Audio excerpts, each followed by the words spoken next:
Now let's move to the economy. In order to make our efforts in state government sustainable, we must grow Oklahoma. You see, we need more taxpayers, not more taxes.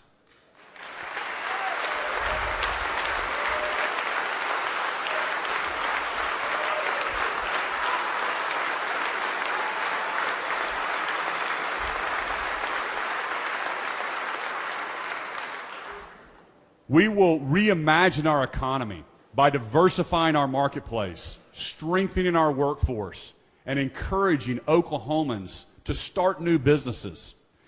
Our rules must be clear, our regulations must make sense, and our tax code must remain competitive with our neighbors.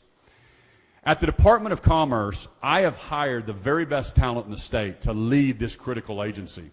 And they have set measurable goals and are running hard to tell the world Oklahoma is open for business.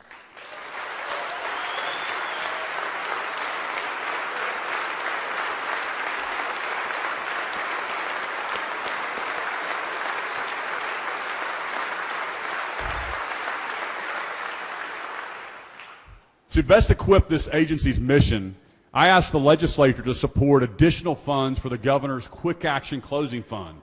Since its inception, the state has granted $11 million in total awards. This has attracted high-paying jobs with the Macy's Large Distribution Center in Owasso, with Boeing's relocation of the Aircraft Modernization and Sustainment Business Unit, and with the Commercial Metals Company in Durant, and many more. Today, the balance of Oklahoma's Quick Action Closing Fund is $4.3 million. By comparison, the latest legislative report for the Texas Enterprise Fund indicates the state has awarded $609 million, and it's in tune, and they've gotten 94,000 jobs. In Arkansas, their fund has awarded over $120 million, resulting in 26,000 jobs. You can help me sign on the dotted line for new opportunities to grow Oklahoma and demonstrate to the nation that Oklahoma is not afraid to compete with our neighbors and that we intend to win.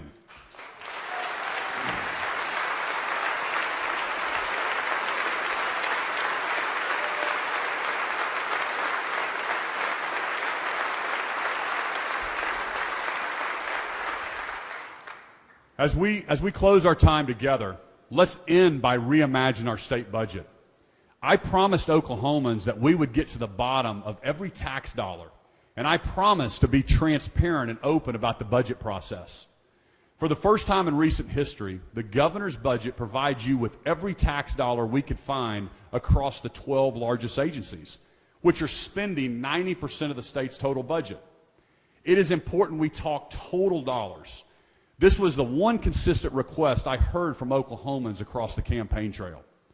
In this budget package, I have also included agencies' current performance goals. As we move forward together this year, my administration will be working with agencies to hire the very best, raise accountability, and deliver measurable results.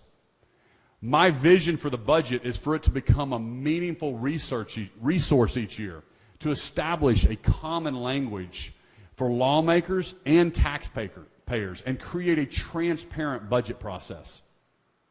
Now, as we dig into the numbers, instead of across-the-board increases in fiscal year 2020, my budget addresses more than $230 million in obligations and another $150 million in critical needs. My budget also casts a bold goal for our state savings account. I've said often why I believe the state needs $2 billion in savings. When we look at states where the economy depends on the price of oil, they place a strong emphasis on savings during the good years. And one thing we know is true is oil prices are going to go up and oil prices are going to go down. When energy prices tumble, it directly impacts the state's sales tax collection, the state's income tax collection, the gross production tax, and various other revenue streams. We must be honest with ourselves and recognize that last year's tax increases made us more dependent on the price of oil. We must be good fiscal stewards of this decision by creating more stability through savings.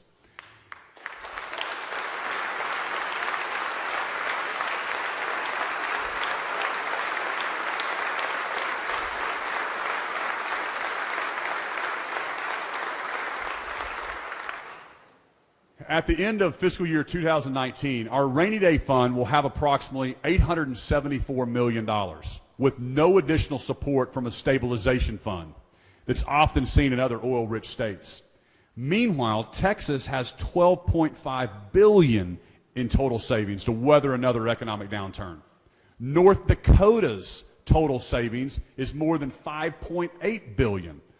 This is why I'm setting a goal for Oklahoma to have $1.1 billion in our savings by the end of fiscal year 2020. To get there, we must set aside an additional $250 million from revenue growth.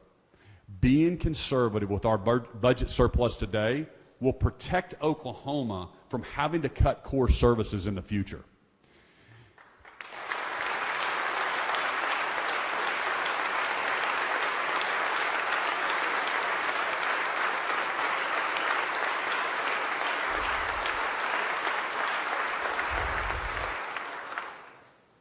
As I close, let us remember, the future doesn't just happen. We make it happen. As public servants, our responsibility and purpose is to ensure a better future for all 4 million Oklahomans. This will require us to be good listeners, continuous learners, committed communicators, and bold leaders, both inside this building and across the state. Our vision is to make Oklahoma top 10. Join me. As we work together, we will move our whole state forward. God bless you, and God bless the state of Oklahoma.